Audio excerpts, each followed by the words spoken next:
Credentials? He's in the system. The system? We doomed.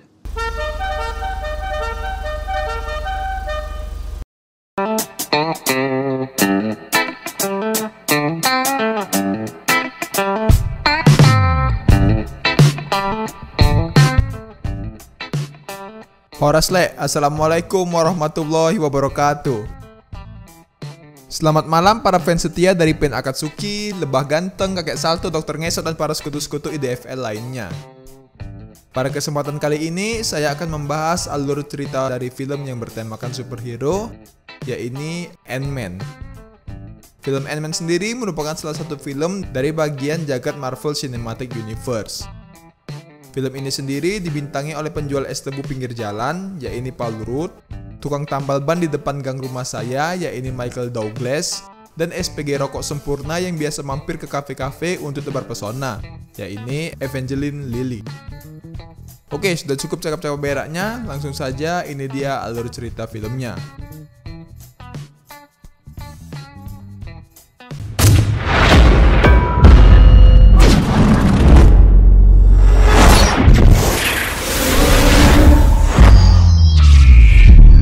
All around you.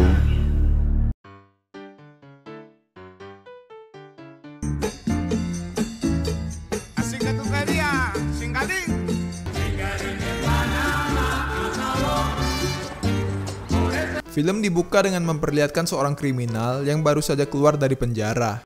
Pria ini bernama Scott Lang. Di luar penjara, Scott sudah ditunggu oleh teman satu selnya dulu, yaitu Louis.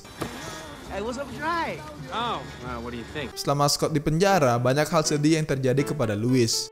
Dimulai dari ia ditinggal oleh pacarnya, ibunya meninggal dunia, sampai ayahnya dideportasi. Tapi terlepas dari semua kesialan yang menimpanya, untung saja Louis masih punya mobil van yang cukup keren. Di sini, Louis berencana untuk mengenalkan Scott kepada para pencuri yang merupakan teman-teman dari Louis. Tetapi Scott tidak ingin melakukan hal-hal kriminal lagi. Ia ingin bertaubat dikarenakan Scott harus mengurus anaknya. Louis pun langsung menyanggah hal ini dikarenakan seperti yang kita tahu, seorang mantan narapidana pasti sulit untuk mendapatkan sebuah pekerjaan. Kemudian dengan sombongnya, Scott mengatakan jika ia adalah seorang sarjana listrik, di mana dengan gelar yang dimilikinya ini, ia pasti akan mudah untuk dapat pekerjaan yang bagus.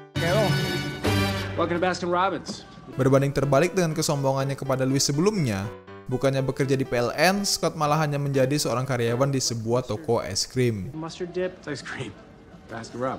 Setelah melayani seorang pelanggan PA yang memesan burger di toko es krim, Scott pun dipanggil oleh bosnya. Karena bos tempat Scott bekerja mengetahui bahwa Scott punya catatan kriminal, sang bos es krim pun langsung memecat Scott dari pekerjaannya.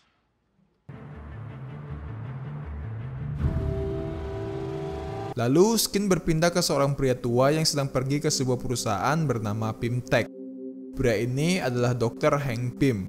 Hank sendiri adalah ilmuwan yang merupakan pendiri dari Pym Tech. Tetapi karena suatu alasan, ia didepak dari perusahaannya sendiri oleh mantan muridnya, yaitu Dr. Darren Cross, dan anaknya sendiri, yakni Hope.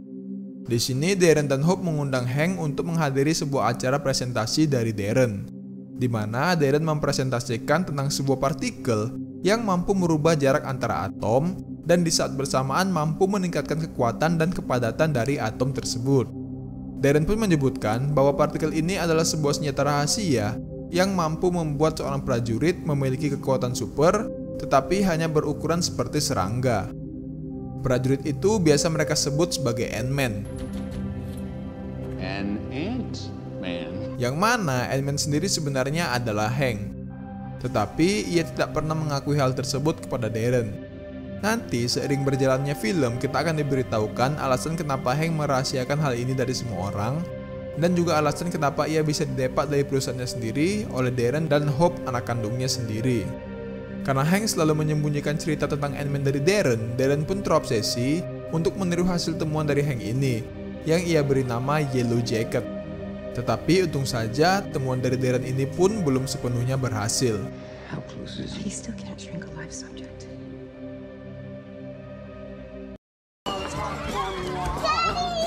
Peanuts! Oh! Di lain tempat, Scott sedang menghadiri pesta ulang tahun dari putrinya yang bernama Casey. What are you doing here, Hank? I'm paid a dime of child support. You know, right now. Lalu ini adalah Paxton, yang merupakan seorang polisi sekaligus tunangan dari mantan istrinya. You can't just show up here. You know that. Come on. Lalu mantan istri dari Scott yang bernama Maggie pun mengusir Scott dari rumahnya karena Scott belum membayar uang tunjangan untuk anaknya sama sekali. Maggie pun tidak memperbolehkan Scott mengunjungi Casey lagi sampai ia mendapatkan pekerjaan dan bisa memberikan uang nafkah kepada Casey. Karena tidak punya uang, Scott pun menerima ajakan Louis sebelumnya untuk mencuri berangkas dari seorang pria tua yang kaya raya. Know about that tip. Louis pun menjelaskan dari mana ia menerima info itu secara panjang lebar dan gak jelas. Tells me about this girl Emily that we used to kick it with. It was actually the first pair of boobs that I ever touched. Of course, I asked Kim, did Emily tell Carlos to tell you to get to me? What kind of safe it was? What? Old man have safe. Selesai bercerita, mereka pun langsung pergi ke rumah yang hendak mereka curi berangkasnya. Singkat cerita, dengan cerdiknya Scott mampu membuka kunci dari berangkas yang super aman tersebut dengan cukup mudah. Lalu saat masuk, Scott tidak menemukan barang mewah apapun, kecuali sebuah kostum Kamen Rider. Ternyata, semua tindakan Scott itu diam-diam sudah diamati oleh sang pemilik rumah, yaitu Dr. Hank Pym sendiri.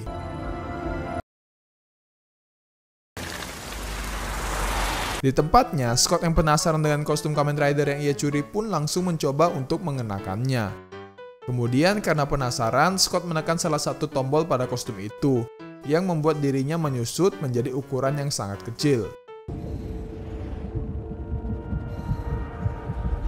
Scott pun kaget karena Dr. Hank Pym berbicara kepadanya melalui kostum Ant-Man itu. Lalu Scott yang sudah berukuran seperti semut ini pun terlempar ke sana kemari.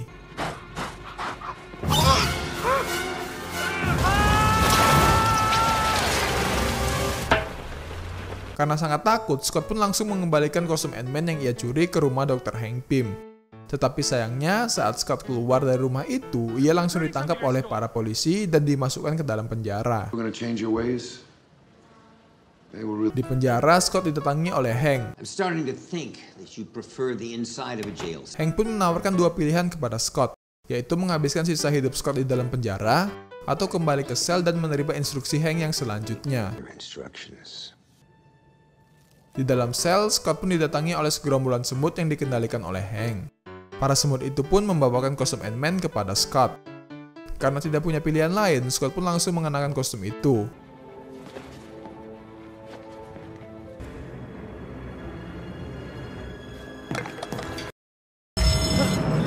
Lalu dengan arahan dari Hank, Scott pun berhasil keluar dari penjara tersebut.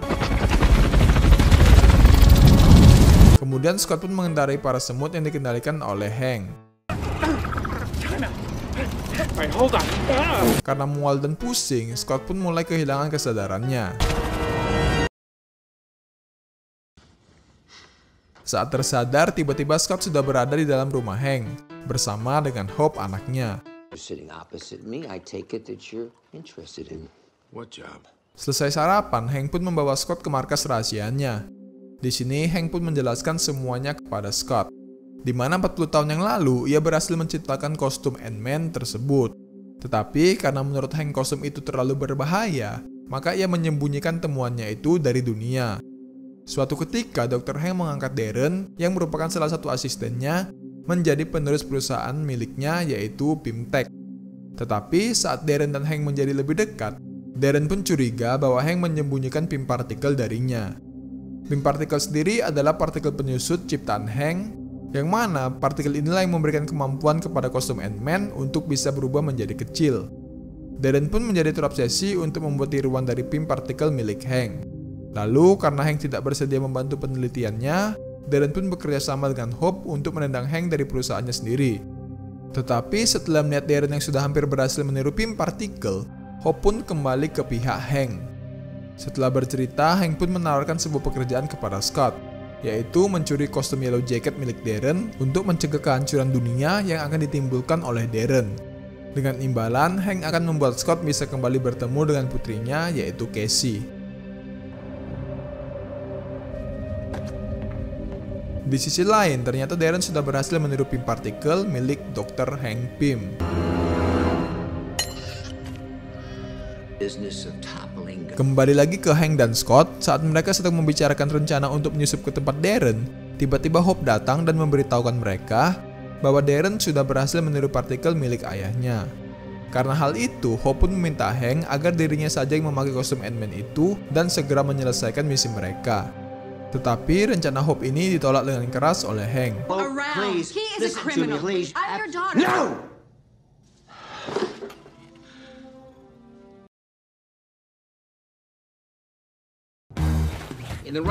Untuk membuat rencana mereka berhasil, Hank dan Hope pun melatih dan mengajari Scott agar Scott bisa menguasai kostum Ant-Man ini sepenuhnya. Lalu mereka pun mulai melatih Scott agar bisa menyusut dan kembali seperti semula dengan cepat, mengajarkan Scott cara berkelahi, sampai memberitahukan Scott cara mengendalikan semut-semut yang nantinya akan menjadi pasukannya. Paratrichina longicornis, commonly known as crazy ant. You're cute. That was a lot scarier a second ago. Saat istirahat dari latihan, Hank pun akhirnya memberitahukan alasan kenapa ia tidak pernah mengizinkan Hope untuk menggunakan kostum Ant-Man. Di masa lalu, Hank bersama istrinya sedang menjalankan sebuah misi untuk menghentikan sebuah roket yang berisi bom yang dikirimkan oleh kelompok separatis Uni Soviet dengan tujuan untuk meledakkan Amerika. Lalu istri Hank pun rela mengorbankan nyawanya demi menghentikan rudal tersebut. Saat itu, Hank sudah kehilangan istrinya. Karena itu, ia juga tidak mau kehilangan putrinya juga. Untuk itulah kenapa Hank sangat melarang Hope untuk menggunakan kostum Ant-Man dan terlibat di dalam bahaya. It's awesome, you know? You guys are breaking down walls, you're healing. I ruined the moment, didn't I? Yes, you did, yes. Singkat cerita, kini Scott pun sudah berhasil menguasai kostum Ant-Man tersebut.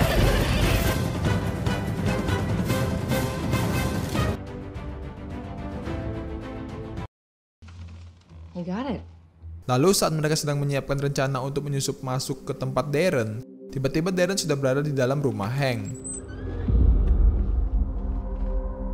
Di sini, Darren berencana untuk mengundang Hank dalam acara penjualan The Yellow Jacket di perusahaannya besok. Setelah mengundang Hank, Darren pun pergi dari situ. What if he saw me here? He didn't. Setelah itu Scott, Hank, dan Hope pun kembali melanjutkan rencana mereka. Untuk bisa menyusup masuk ke dalam tempat Darren, mereka perlu bantuan orang lain yang bisa mengakses sistem keamanan gedung dari dalam. Untuk itu, Scott pun menawarkan Louis and the Gang of Malingnya untuk membantu operasi mereka kepada Hank. 3 wombats. No way. Thank you for the coffee, ma'am. Lalu mereka pun datang. Mereka pun sedikit melakukan perbincangan. Arrested for stealing a smoothie machine, right? 2 smoothie machines. Di sini, Hank dan Hope sedikit meragukan kemampuan dari teman-teman Scott. I let you. Well, one could say that I let you let me. Tetapi Scott pun berusaha meyakinkan mereka bahwa teman-temannya sanggup melakukan pekerjaan ini. Credentials? He's in the system. The system? Yeah, we doomed. Setelah itu, tibalah saat mereka akan melaksanakan misi itu. Di sini, Scott kembali memastikan bahwa teman-temannya tahu tugas mereka masing-masing. Luis. Oh man, you know it. You know what? I get to wear a uniform. That's what's up. Luis.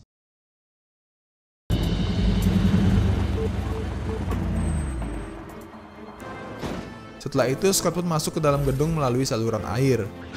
Louis menyamar sebagai petugas keamanan untuk melemahkan pertahanan gedung dari dalam.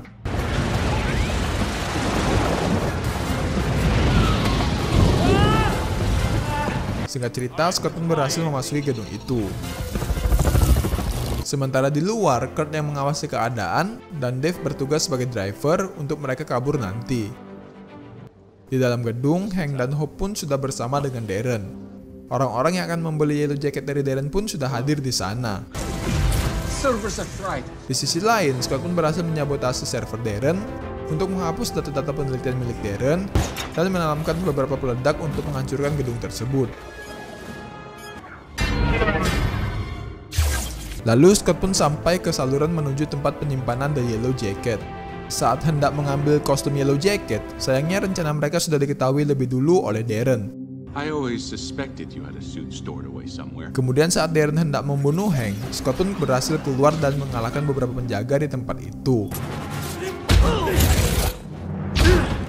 Sementara Darren melarikan diri dengan membawa Yellow Jacket bersamanya.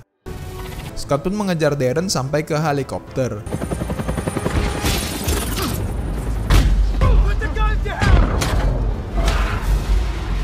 Setelah Scott mengalahkan beberapa penjaga, ternyata Darren sudah siap melawan Scott dengan mengenakan kostum Yellow Jacket. Kemudian tibalah saat dimana Ant-Man akan melawan The Yellow Jacket. Karena saya tidak bisa menggambarkan adegan pertarungan mereka dengan kata-kata, maka saksikanlah adegan pertarungan mereka yang sudah saya potong-potong sedemikian rupa demi menghindari copyright karena saya masih perlu uang.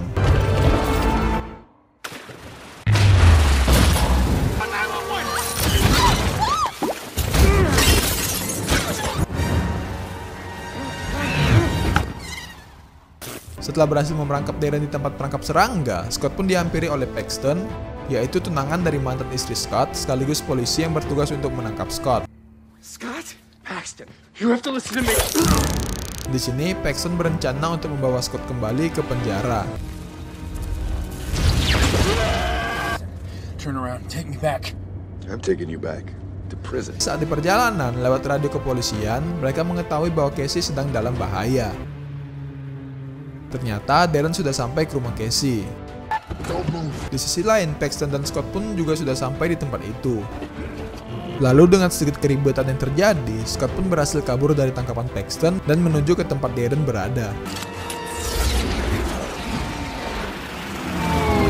Di sini, Scott dan Darren pun kembali melanjutkan pertarungan mereka di sebuah lintasan mainan kereta api.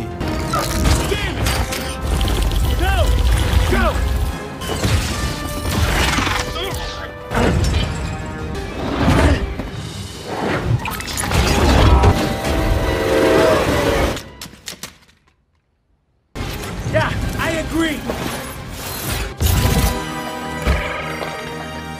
Singkat cerita, saat Casey akan dibunuh oleh Darren, Scott pun mengorbankan diri dengan cara menjadi subatom dan menghancurkan kostum Yellow Jacket milik Darren dari dalam.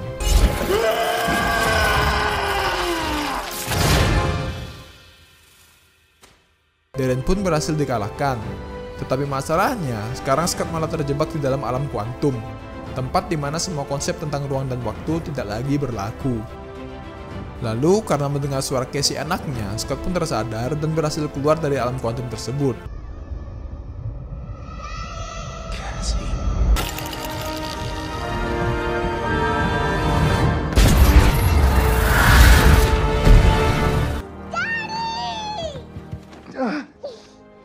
Lalu, kejadian itu pun berakhir.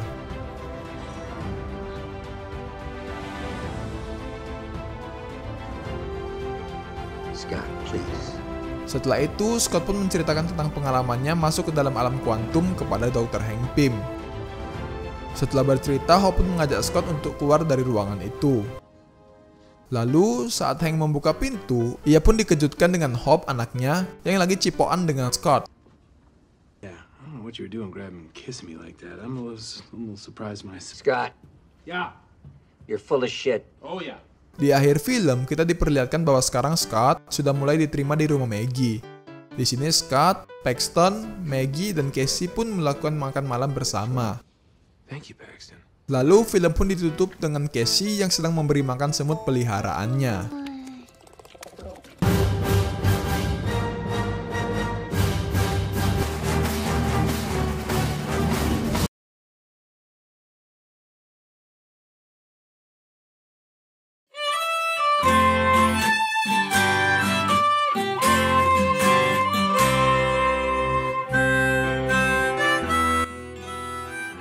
Oke, untuk mendapatkan pengalaman yang jauh lebih baik, saya sarankan kalian untuk menonton film ini secara langsung. Karena pada video ini cukup banyak adegan dalam film yang tidak saya bahas. Dikarenakan film ini memiliki keterkaitan langsung dengan film Captain America Civil War dan Ant-Man and the Wasp, yang tidak mungkin saya bahas. Karena jika saya mulai membahas film-film Marvel, itu artinya saya harus menceritakan semua film dari jagat Marvel Cinematic Universe. Dan itu ada banyak sekali. Mustahil bagi saya untuk membahas semua filmnya. Mohon untuk dimaklumi ya, be. Lalu, inti dari film ini adalah, jika kalian ingin menjadi seorang superhero dalam waktu singkat, maka kalian harus menjadi perampok dan narapidana terlebih dahulu, cerai dengan istri, dan dijauhkan dari anak. Maka Anda akan bisa cepat menjadi superhero. Oke, saya Akbar pamit undur diri. Mohon maaf apabila terdapat banyak kesalahan dalam proses penceritaan saya, yang walaupun memang banyak kali sih kayaknya salahnya. Terima kasih telah menonton. Assalamualaikum warahmatullahi wabarakatuh.